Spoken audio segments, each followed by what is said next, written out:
But let's move on to talk about why we fight, because what you talk about in the book is a much broader look at conflict and why human beings engage in warfare and conflict more generally. Why do we fight? Why do we engage in conflict? So humans have evolved like every other animal on the planet, right? We are part of the animal kingdom, and we've evolved to increase our chances of surviving and of reproducing more, right? This is kind of standard stuff. And so the question you have to answer when people are fighting wars is, what's the evolutionary advantage of fighting wars? Because there's a huge death rate. And huge death rates, I mean, let me give you an example of how big the death rates are. In the First World War, the French, the cohort of French men that fought, so say 16 to about 35. A third of them died. A third. That in any other world would be known as a negative selection pressure. Okay. So why does war exist? And actually that death rate is probably compares favourably to what the death rates were like from conflict in, say, the Stone Age, even higher.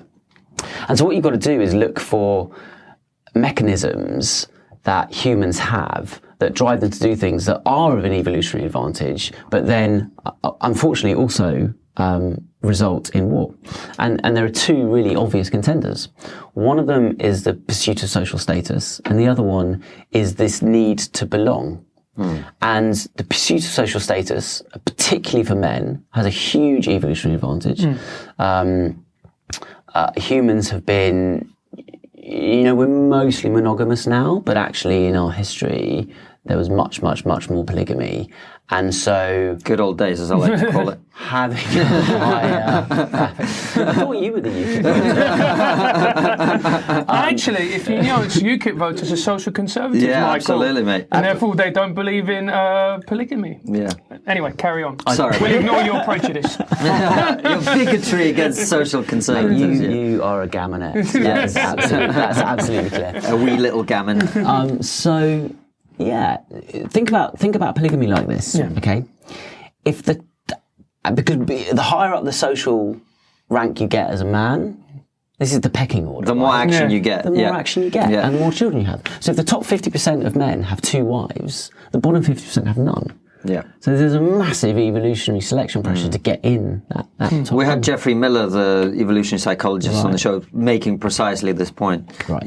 So the competition for social status, essentially for men in an evolution race, is actually worth it, even if there's a 30% chance of being killed. Because the bounty that you get, potentially at least, is so great. Evolution can never tell us what effect will it have on that individual.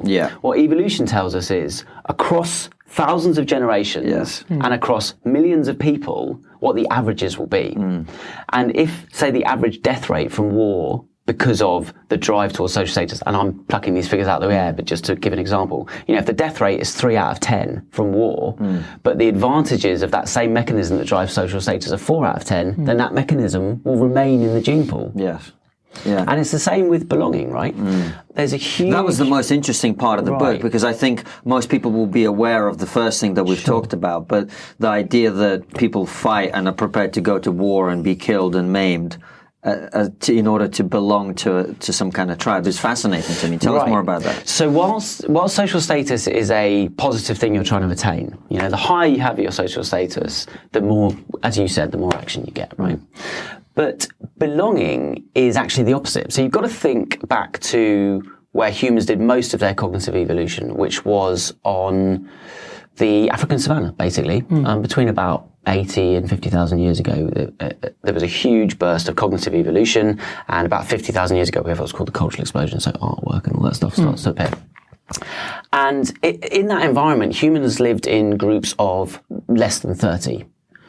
Kinship related, maybe a few non-kin members, but that was the group, right? And these bands were fighting each other, and they were surviving in the environment that had lots of wild animals. And in that environment, not having a social group to belong to was almost an immediate death sentence. Okay, and so these feelings that we have towards belonging to something, whether it's a tribe, chiefdom, an ancient empire, a modern nation state, a political party, a football team, a choir, these are all triggered by the same mechanism, which forces us to seek out a social group, something to belong to. And we do that, as I said, because to not have a social group in evolutionary terms, and don't forget, we're still stuck now in 2020 with these mechanisms that we've evolved over the last 2 million years as hominids. To not belong was a death sentence. And if you look at how that mechanism evolved, it gives you a real insight into both politics and war.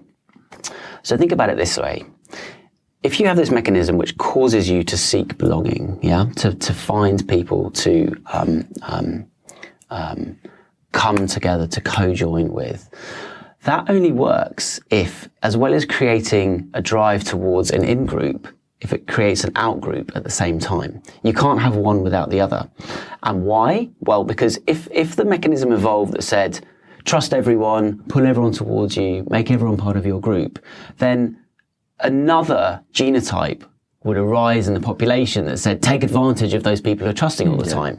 So the only way you can have a mechanism that says, trust other people, is if you say, trust the in-group and don't trust the out-group.